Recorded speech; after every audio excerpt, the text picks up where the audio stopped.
that it is a true reflection that all the resolutions were fully influenced by the Holy Spirit. Next, we have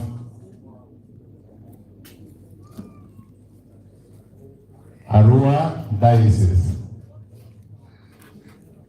Thank you very much. This is the response from Arua Diocese. On question 1, we have several answers.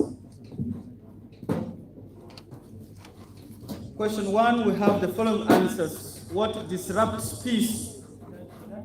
1 is poverty. There is lack of faith in God. There is loneliness.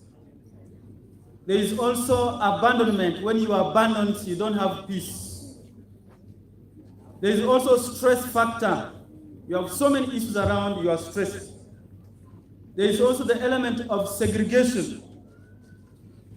There is also lack of faithfulness. When people are hungry, also there is no peace. There is also absence of basic needs. Then there is strikes in schools. There is also the element of ignorance, envy, lack of love, lack of patience. There is a religious difference. Then there's lack of forgiveness, corruption, sickness. When you are sick, you lack peace. There is also the aspect of jealousy, laziness, family breakdown, and rampant domestic violence, tribalism, land wrangle, polygamy, drug abuse, especially over drinking, lack of prayer at homes, unemployment brings no peace, misunderstanding. There is also moral decadence, fighting over leadership position, environmental degradation. Also, there is the act of misunderstanding of our rights, favoritism, teenage pregnancies, theft, especially in which our youth are much involved, night discourse, witchcraft, adultery, oppression, lack of humility. There is also economic oppression by those on power. Then there is imbalanced regional development. All these are the factors disrupting peace from within ourselves up to the international level. Question 2A, how do we understand peace in our own culture? In Arua, we have several cultural settings. We have the Logora community, we have the Kakwa community, then we have also the Madi community. But we try to move with it as follows. If you wrong a friend, and then both of you are already staying in grudge, then in Kakwa setting, they say a ram is to be given to bring these two quarreling or the fighting parties together. Then being able to love your neighbor as yourself is one of the factors cutting across in all those cultural differences. Sharing together everything that you have in love. Another point is a friend is considered a friend, whether a friend within or a friend from afar. In Lubra culture, this friend is donated a piece of land to settle in, and he stays there peacefully.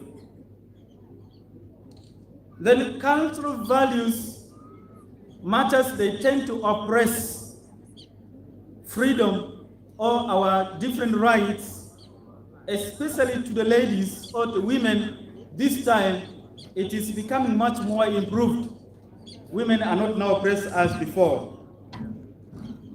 Love, forgiveness, trust, sharing with one another is also one of the meanings of love or peace that is across the cultures.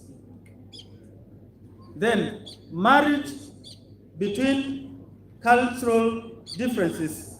If a Lobra marries a Kakwa, these two will make the two communities to love each other. Then in that way, peace prevails.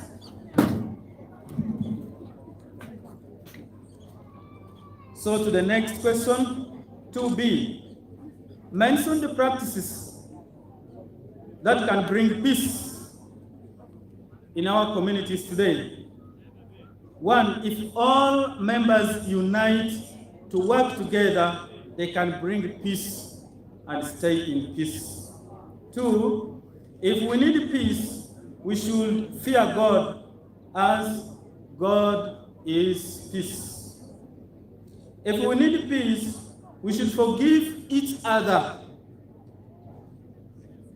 Number 4, if we need peace, we should have conflict resolution procedures. Wherever there's a conflict, we resolve it. 5, if we need peace, we should also teach each other and be exemplary to peace itself, not only by the words of our mouth, but also our action. If we need peace, we should have charitable work. We should love each other. We should go and help the one who is in need. If we need peace, we should read the Bible, understand, and practice it together. If we need peace, we should have cultural balances. Where our cultures differ, we bring elements that can unite us together and live in peace. Also, peace goes together with education, with community dialogue, with church in practice, not church in words. If we need peace, the world should always struggle to make people have their own properties in their hands. That means if people are rich, then they live in peace. How does my relationship with Christ influence peacemaking in my home? 1, to bring peace at home, there should be faithful prayers and meetings at home. Then to bring peace at home, family members should follow all the small rules and regulations set at the family level. To bring peace at home, there should also be the word of welcome to visitors. Then the aspect of being exemplary at home to those who come to the family as visitors. To bring peace at home, family members should live in full sacramental life. Full sacramental life. To bring peace at home, we should also bring fairness among members, bring up our children in our Catholic faith in our various faiths so that they are able to pick from us. Lastly, to bring peace at home, all members should live and tolerate each other. That is the response from Arua Diocese. Merci beaucoup. Thank you very much. Can we clap for the presentation from Arua Diocese? Next, we have Gulu Archdiocese. They are ready and they invite. Okay. I have just seen a text message from the medical person that let's not move rapidly. We mix it with entertainment. So I think that is very right. I agree with the medical person who sent me this. Maybe that is